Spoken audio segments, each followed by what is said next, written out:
ধবধবে সাদা পোলাও কেই না পছন্দ করে, আর সেই পোলাওটা যদি হয় অনেক টেস্টি তাহলে তো আর কোনো কথাই নেই।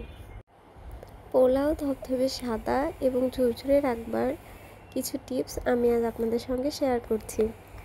ফার্স্টলি, পোলাওয়ে সবসময় আপনারা পেঁয়াজের বেরেস্তাটা ইউজ করবেন। এটাতে কখনোই কাঁচা পেঁয়াজ বা পেঁয়াজ বাটা কোনোটাই ইউজ করবেন না।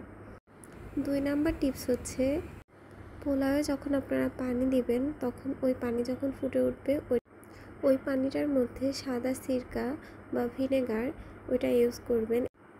যাদের বাসায় ভিনেগার নেই তারা এটার মধ্যে অল্প একটু লেবুর রস দিতে পারেন, তবে এটা দেওয়ার পরে অবশ্যই অল্প একটু চিনি দিবেন, এতে করে খাবারের টেস্ট ব্যালেন্স অবস্থাতে থাকবে। আর পোলাও ঝুরঝুরে রাখতে পোলাওয়ের চালটা অনেক সুন্দরভাবে ধুয়ে নেবেন সাদা পানি বের হওয়া অবধি।